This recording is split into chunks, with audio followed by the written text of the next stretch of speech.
Virus है जिसका नाम है ट्रोजन हॉर्स। जब आप उसको अपने फोन पे डाउनलोड करते हैं, आपका फोन स्लो हो जाता है और फोन के अंदर जो भी इंफॉर्मेशन है, जिसके पास उसका दूसरा एंड है, वो सब उसके पास जाता है। सारी इंफॉर्मेशन, आपकी बैंकिंग इंफॉर्मेशन, आपकी पिक्चर्स, आपका सब कुछ वो लोग एक्सेस कर सकते हैं इस बग के जरिए से। सुनिएगा, स्पिरिचुअली भी यही है आपके हाथ। दिखने में धार्मिक लग रहा है, हमने बस उसको आई रिसीव करके अंदर बिठाना है।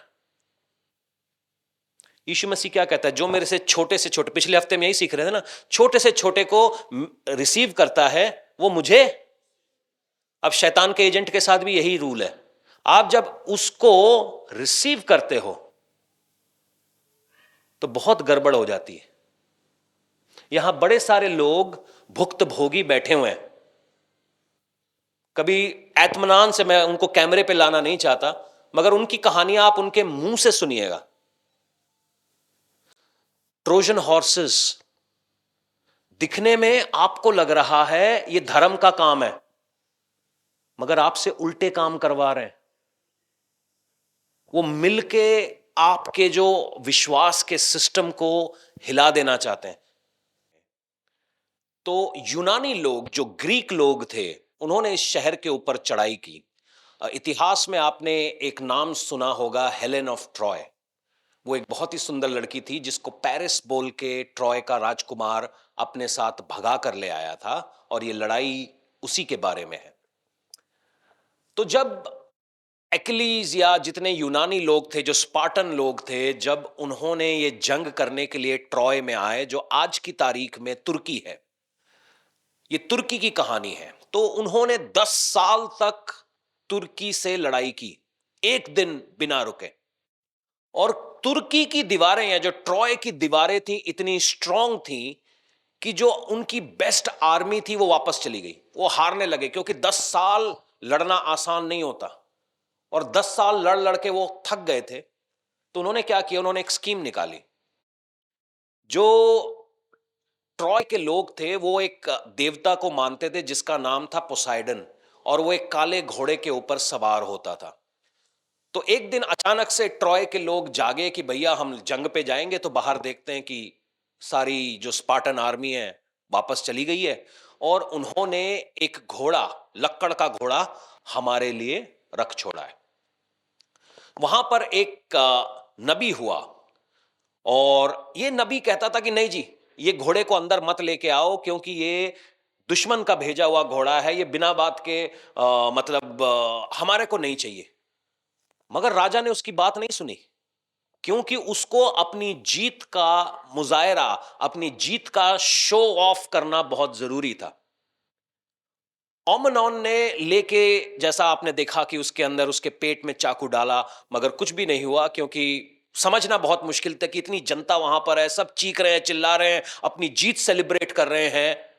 मगर एक्चुअल में हो क्या रहा था?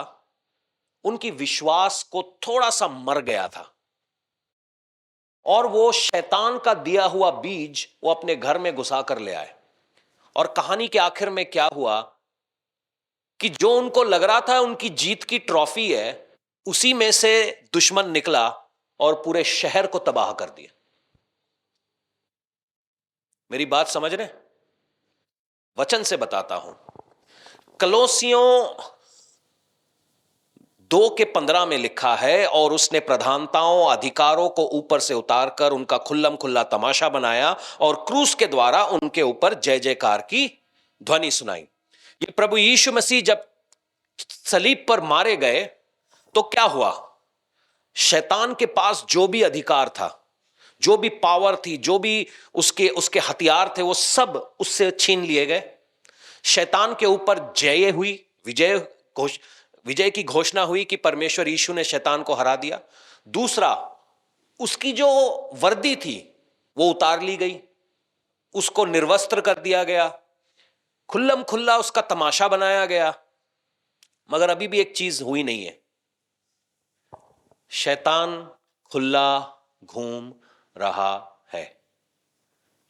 प्रकाशित वाक्य 20 को जब आप पढ़ते हैं, वहां पर उसको संगली में डाला जाता है, और 1000 साल के लिए एक गड्ढे में डाला जाता है और फिर वो बाहर आता है और फिर वो विश्वासियों से लड़ता है और उसके बाद फिर परमेश्वर उसका खात्मा करता है। शैतान को डिसआर्म किया गया है, मगर वो अभी भी, और उसका सिर्फ एक मकसद है कि कैसे वो आपके विश्वास को तोड़ दे। एक ही मकसद है, क्योंकि अगर उसका विश्वास, आपका विश्वास टूटता है तो आप उसके सामने डिफेंसलेस है। किसी तरीके से वो आपको चर्च जाने से रोक दे, किसी तरीके से वो आपको वचन पढ़ने से रोक दे, बाइबल पढ़ने से रोक दे, प्रेयर करने से रोक दे, फास्टिंग करने से रोक दे, और 100 बहाने हैं ये कामों को करने के लिए। 100 बहाने हैं आपके पास आज चर्च ना आने के लिए। 100 बहाने हैं आप परमेश्वर को टेस्ट करना चाहते हैं। 100 बहाने हैं, मगर एक विश्वास है जो कहता है नहीं, मुझे प्रभु से और पाना है, क्योंकि अभी तो मेरी शुरुआत हुई है। क्योंकि पता वचन क्या कहता है, धन्य हैं वो जो धर्म के भूखे हैं, क्योंकि वो तृप्त किए जाएंगे। सेटिस्फाई वही किए जाएंगे जो धर्म के भूखे हैं। जो अय्याशी के भूखे हैं, जो घमंड के भूखे हैं, वो कभी सेटिस्फाई नहीं किए जाएंगे। मेरी बात समझ में आ रही है?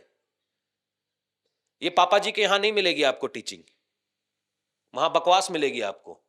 मगर इसको अगर आप समझ गए तो आप ट्रोजन हॉर्स को अपने घर में नहीं लाए। ट्रोजन हॉर्स का मतलब यह है घर का भेदी। हां, सुनिएगा, हुआ क्या, इनका पास एक देवता था और देवता का एक घोड़ा था। दुश्मन को पता था कि इनको कैसे फंसाना है, कि इनको कंफ्यूज कर दो, कंफ्यूज कर दो इनको, पता ही ना चले सही और गलत क्या है। घोड़ा देखेंगे अंदर ले आएंगे। सीता को किसने हरा? अरे रामायण की बातें कर रहा हूं, बताओ तो सही, सीता का हरण किसने किया? और जब सीता का हरण रावण करने आया था तो वो किसके भेष में आया था? हां जी, हमारे देश का हरण भी साधु ही कर रहे हैं आजकल। समझने की देर है। और जब मसीहों का हरण करना हो तो, हां जी, आवाज नहीं आ रही ताड़ी, जब मसीहों का हरण करना हो तो, हाँ, पापा जी, चाचा जी, फूफा जी। सुनिए वचन क्या कहता है, मन के नहीं कह रहा हूं, वचन की कह रहा हूं। वचन, ये प्रेरित पौलुस कुरंथ को यूं कहता है कि परंतु जो मैं करता हूं वही करता रहूंगा, कि जो लोग दाव ढूंढते हैं मैं उन्हें दाव पाने ना दूं, ताकि जिस बात से वे घमंड करते हैं उसमें वे हमारे ही सामने समान ठहरे। ये अंग्रेजी की बाइबल में यूं लिखा हुआ है कि मैं जो झूठा गॉस्पल सुनाते हैं, मैं उनके पांव के नीचे से जमीन खोद दूंगा। बहुत सारे लोग कहते हैं कुछ ना कहो, कुछ ना कहो, जो गलत कर रहा है करने दो। अगर मर्डरर को मर्डरर ना बोलूं, चोर को चोर ना बोलूं, तो फिर क्या बोलूं? संत आदमी है, फिर तो हम बेवकूफ हुए। सुनिएगा प्रेरित पौलुस क्या कहता है, 13वीं आयत, क्योंकि ऐसे लोग झूठे प्रेरित और छल से काम करने वाले और मसीह के प्रेरितों का रूप धारण करने वाले हैं। यह सब कुछ अचंभे की बात नहीं, क्योंकि शैतान आप भी ज्योतिर्मय स्वर्गदूत का रूप धारण करता है। हरा दिया गया है, मगर स्वर्गदूत बनकर रातों को लोगों से मिलता है। रातों को वो उठाता है लोगों को, देखो मैं कितना पवित्र हूं, मैं कितना महान हूं, मैं कितना ये हूं, मैं कितना वो हूं।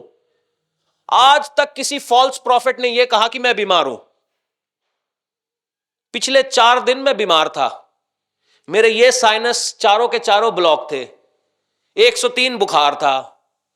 मैं 2 दिन डॉक्टर के पास नहीं गया, फिर तीसरे दिन थक हार के डॉक्टर के पास गया, गोली ले आया। एक गोली खाई, गोली खाने का मन नहीं किया, मैंने कहा हटा, अगर चंगा करना है तो ये गोली नहीं, प्रभु करेगा।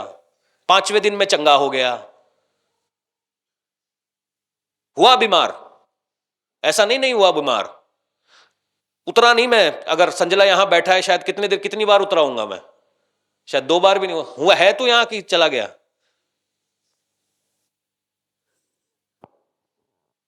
बीमार पड़ा, मगर प्रभु ने मुझे